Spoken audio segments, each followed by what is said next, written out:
12시 많은 참여 바랍니다.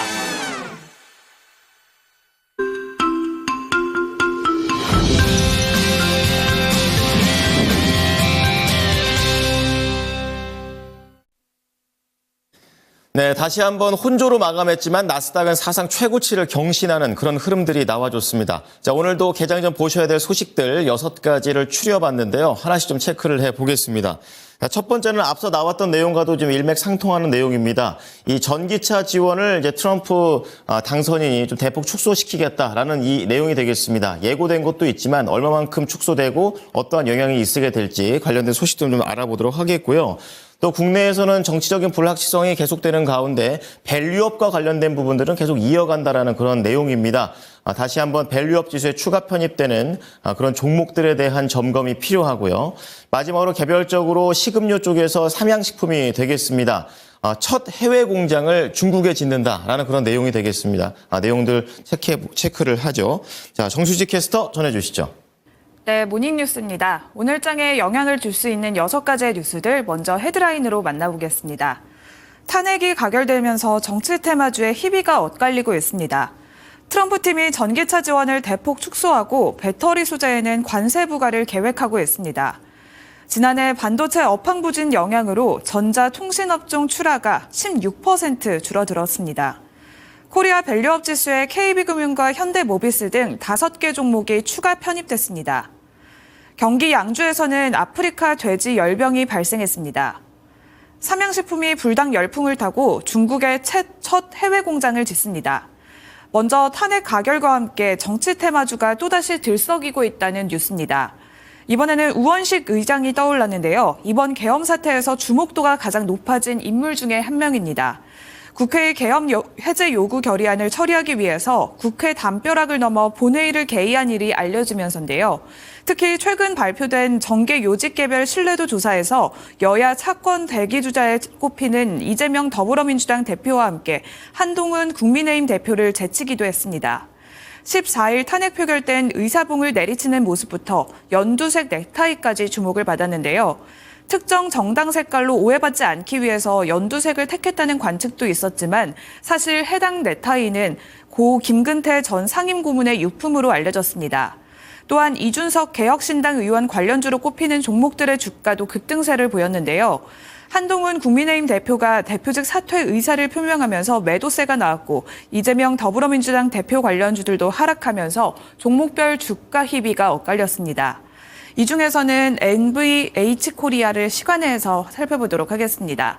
MVH코리아는 전거래일 장 마감 후에서 시간에서 상한가까지 터치를 했는데요. 2,700원까지 형성을 해냈습니다. MVH코리아는 김우승 고문이 우원식 의장과 경동고등학교 30위의 동문으로 알려지면서 우원식 국회의장과 관련된 테마주로 관심이 쏠렸습니다. 두 번째 뉴스 만나보겠습니다. 도널드 트럼프 미국 대통령 당선인의 정권 인수팀이 전기차에 대해서 보조금 폐지 등 지원을 대폭 축소하고 배터리 소재에 대해서는 전 세계적으로 관세를 부과하는 방안을 마련하고 있다고 외신이 보도했습니다.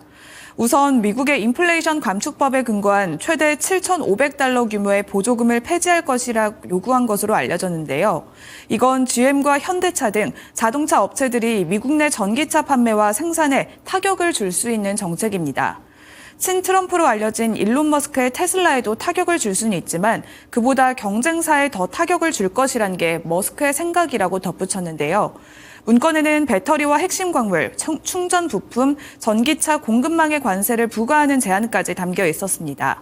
관련주로는 에코프로비엠과 후성, 대주전자재료, 한솔케미칼과 LNF 등을 볼 수가 있는데요. 이 중에서는 에코프로비엠의 차트 확인해 보도록 하겠습니다. 에코프로비엠은 코스피 이전 상장에 대한 기대감 속에서 주가가 다시 한번 주목을 받았었지만 이후에는 11월 15일 12만 원 선까지 내려갔었습니다. 소폭의 반등세를 보였었지만 최근에도 줄곧 박스권 흐름을 보여주면서 테슬라의 신고가 랠리와는 비교되는 흐름을 보여줬는데요. 이렇게 디커플링 형상을 보여주고 있는데 오늘 이 소식이 전해지면서 다시 한번 힘이 빠질 것으로 예상되고 있습니다. 에코프로비엠의 주가 흐름 주시해 보시길 바랍니다. 다음 뉴스 살펴보겠습니다. 통계청이 16일 발표한 광업 제조업 조사 결과에 따르면 지난해 반도체 업황 부진 영향으로 전자통신업종 출하액이 관련 통계가 집계된 2000년 이후 가장 큰 폭으로 줄어든 것으로 나타났습니다. 여기에 의류업 불황까지 덮치면서 광업 제조업 사업체 수가 7년 만에 처음 감소한 것으로 나타났는데요. 다만 수출 최고치를 경신한 자동차는 친환경차 판매 증가에 힘입어서 출하액과 부가가치가 모두 증가한 것으로 나타났습니다. 이 소식의 관련주로는 삼성전자와 SK하이닉스, 한미반도체, LG화학, 현대차, 기아, 현대모비스 등을 볼 수 있습니다. 다음 뉴스 만나보겠습니다. KB금융과 하나금융지주, SK텔레콤, KT, 현대모비스가 코리아 밸류업 지수 구성 종목에 새롭게 포함됐습니다. 올해 코리아 디스카운트를 해소하겠다면서 당국이 시동을 걸었던 코리아 밸류업 지수에 대표적인 가치주로 평가받는 5개 종목이 추가로 편입된 건데요. 지난 9월에 발표된 이후 주요 종목들이 지수에 빠졌다는 비판의 목소리가 이어지자 금융과 통신주 등을 편입으로 하면서 예외적으로 특별 리밸런싱을 진행한 겁니다. 하지만 세법 개정안이 무산되는 등 밸류업 정책 추진 동력은 상당 부분 후퇴했다는 평가가 나왔는데요. 대통령 탄핵안 가결로 인해서 야당의 상법 개정안 통과 가능성이 급부상하는 가운데 특별 리밸런싱된 5개 종목들의 주가 부양도 기대해 보도록 하겠습니다. 5번째 뉴스입니다. 어제 경기도 양주에서 아프리카 돼지 열병이 발생했습니다. 올해 11번째 사례인데요. 한덕수 대통령 권한대행은 이와 관련해서 농림축산식품부는 발생 농장에 대한 출입 통제, 집중 소독, 살처분과 일시 이동 중지 등 긴급 행동 지침에 따른 방역 조치를 차질 없이 추진하라고 긴급 지시했습니다. 또 충남 청양에서는 고병원성 조류 인플루엔자가 발생했는데요.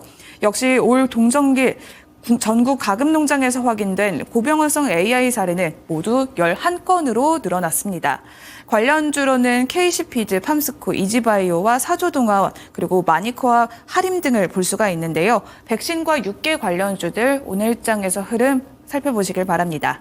마지막 뉴스 알아보겠습니다. 불닭볶음면 신화를 쓴 삼양식품이 처음으로 해외 공장을 설립합니다. 중국 생산법인을 설립하고 현지 공장을 건설해서 중국 시장에서 사업을 진행할 예정이라고 밝혔는데요. 삼양식품은 핵심 시장인 중국과 미국 가운데서 중국을 선택했습니다. 중국은 삼양식품의 수출 25%가량을 차지하는 최대 수출 시장인데요. 불닭을 중심으로 수출을 늘려가면서 매년 역대 최대 실적을 경신하고 있습니다. 주가 역시 올해 들어서 3배 넘게 뛰어올랐는데요.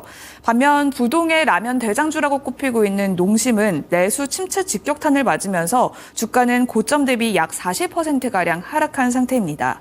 증권가에서는 내년부터 농심도 수출 증가 가능성을 보면서 현재가 저가 매수의 기회가 될 수 있다라는 분석까지 나오고 있는 상황입니다. 이렇게 6가지 모닝뉴스 전해드렸습니다.